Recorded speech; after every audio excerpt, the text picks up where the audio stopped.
They had no problem holding kids down, which is against the law. You're not supposed to touch the kids, but they had no problem doing that. Number 10, Levi Johnston goes into uncomfortable detail. Now, Levi says he takes fatherhood very seriously, and that's a side of him that nobody really gets to see.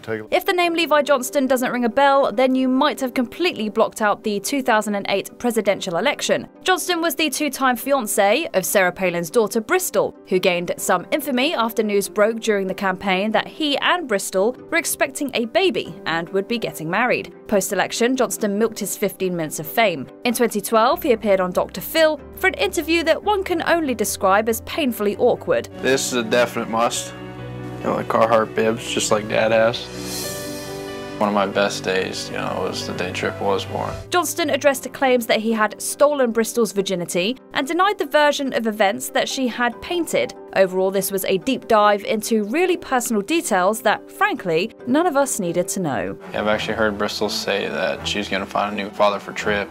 There will never be another father for Tripp, and I'll make sure of that. Number 9, Nicholas Brendan storms off set. Dual diagnosis means that you're battling depression and are an addict.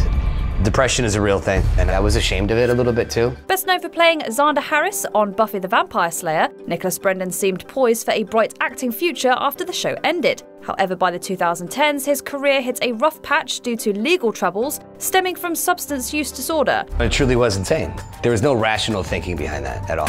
Pretty much all these arrests were related to sleeping pills and alcohol. In 2015, Brendan went on Dr. Phil to discuss his experience, but the interview took an unexpected turn. Rather than try to raise awareness about alcohol use disorder, Dr. Phil seemed intent on shaming the actor. The tense exchange lasted all of 4 minutes before Brendan decided he had had enough and stormed off the set. You were at a bar last night. We're done. I'm not doing this. And, Thank you, though. Thank you. He, however, returned to the show a few months later after spending time in a rehab facility. Number 8, Eric Roberts' testiness. We discussed that we leave out Julia and Emma because they have lives that they didn't ask to be on the Dr. Phil show. Oscar-nominated actor Eric Roberts may not be the most recognizable face in Hollywood, despite starring in more films than most. However, his family connections are quite famous. His sister Julia and daughter Emma. Nevertheless, Roberts hasn't always had the best relationship with them over the years. You did take the opportunity in the book to publicly apologize to your sister Julia for saying, if it wasn't for me, there would be no Julia Roberts. Why do you think you said that? By the time of his 2012 interview on Dr. Phil, though, things had improved, and he wanted to avoid discussing them to keep it that way. But after he objected to Dr. Phil bringing the two ladies up, Roberts' wife Eliza stepped in to call him out for being testy. I worry when he's just like that in the world. I get very, very worried. The entire response, treating Roberts like a child and referring to him like he wasn't seated right beside her, felt both bizarre and patronizing. Number 7, the exploitation of Shelley Duvall. Sometimes celebrity interviews on Dr. Phil can be strange. Other times they're just downright problematic. Case in point, the late Shelley Duvall. In 2016, after years away from the public eye, Duvall appeared on The Show, revealing signs of mental illness. I knew Robin and I was sorry when he died. That was a sad day. I don't think he's dead. Yeah, you don't think he's dead? No. One would expect Dr. Phil, as a psychologist, to address the problem and provide meaningful help. Instead, he seemed more focused on Duvall's bizarre claims, in a way that felt exploitative and deeply uncomfortable to watch. You think this is happening to other people too? That's how they said that. The blonde lady. That's who? The blonde lady that works for you. Sarah? The host was rightfully criticized by many in the industry, but he has expressed no regrets about the interview. In fact, it turns out that he even considered bringing Duvall back on the show, but thankfully she declined the invitation. We worked with her family. We worked with her for over a year off camera after that fact. Number 6, Zachary Davis's disturbing interview. This case is sure to leave anyone horrified. Did you kill your mother? Yeah. You killed your mother.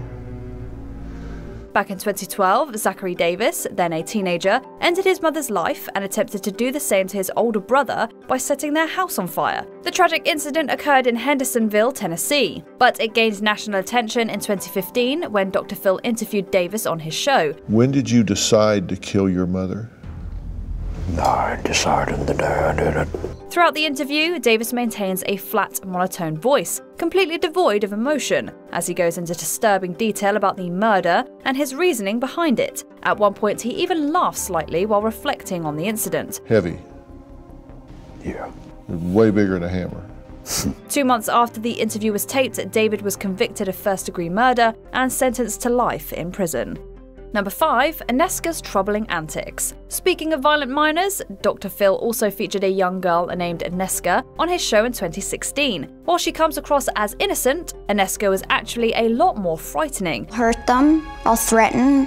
One time, they made me really angry, and I chased my siblings around with a knife. She had begun exhibiting violent behavior from a young age, including deliberately killing the family's pet hamster and a nest of birds. During her interview, Aneska remained eerily calm as she recounted these actions, which understandably had made her family feel unsafe. I remember where I did it.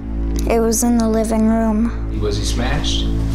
Yeah, he was gone. Many viewers were disturbed not only by her chilling claims, but also by Dr. Phil's decision to showcase her on TV rather than get her the help she needed. Fortunately, it appears Aneska eventually received the necessary support, as she seems to have transitioned to a relatively normal teenage life. I am doing great. I've held a job for 3 years. I have a great relationship with my mom and my dad, and as well as my siblings too. Number 4. Peyton and her bigoted father. Dr. Phil has often been criticised for pushing vulnerable guests to the brink purely for entertainment, but some guests bring their own controversy without any pushing needed. My dad has called my son a critter, a monster, a creature. He told me I was growing an ape inside of my body. In this episode, a lady named Peyton attempted to reconcile with her father, David, who was a member of the KKK. David had been imprisoned for trying to destroy an abortion clinic, and while he was behind bars, Peyton had a biracial child. He found out I was pregnant with a biracial baby. This caused a rift between them, as David cut Peyton off due to his racist beliefs, leaving her feeling abandoned. His brazen ideologies and the way he speaks so disparagingly about his own grandson, despite being a convicted criminal himself, is enough to make anyone want to turn off the TV immediately. One drop of non-white blood, it ceases to be human, and since it's not human, it is not my grandchild. Number 3. Delusion at its finest. I met Tyler Perry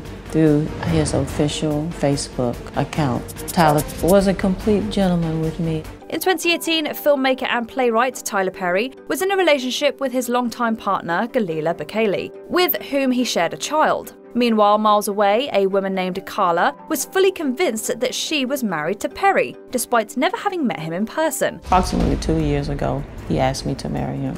I told him yes. It makes me ecstatic just knowing that I am the wife of Tyler Perry. Concerned for her well-being, Carla's daughters brought her to Dr. Phil after she had been scammed of nearly $100,000 by someone pretending to be Perry online. Yet absolutely nothing could shake Carla's belief that she hadn't fallen for an imposter. She believed that she was the mother of Perry's child, despite acknowledging that she never donated her eggs. I don't know how that would be possible. I didn't donate any eggs to a clinic. The blood that runs through that child's veins is mine. While it may be easy to mock her, at its core, Carla's situation is deeply tragic. Number 2. Toxic workplace allegations. Ellen DeGeneres was not the only daytime talk show host to face allegations of fostering a toxic workplace. In 2022, she was joined by Dr. Phil. A dozen current and former employees have come forward alleging toxic workplace behavior on the set of Dr. Phil. Several current and former employees of his show claimed that they had experienced a hostile environment, rife with fear, intimidation, and racism. Although fingers were not pointed directly at the host, staffers named the executive producer and implied that Dr. Phil was aware of the issues. Executive producer Carla Pennington screamed, swore, and suggested she would fire people in the show's control room, with one employee saying it was traumatizing. It was the worst hour of your life. They also claimed producers encouraged them to exploit the guests in their worst moments and discouraged them from booking people of color. Although Dr. Phil and the producers vehemently denied the allegations, the controversy may have contributed to the show getting cancelled about a year later. I've been very blessed. I think 20 years, who gets to do that? And I really look at it With great humility. Number 1, the Turnabout Ranch controversy. We think it is long overdue for Turnabout Ranch to be held accountable for what happened to Hannah when she was there. One of the most frequent types of guests on Dr. Phil are troubled teens, perhaps the most infamous being Danielle Bregoli. If you're wondering how the show helps these teens afterwards, the answer is often sending them to the Turnabout Ranch, an isolated clinic in Utah, to sort out their issues. She says while she was at the ranch, she was not properly protected.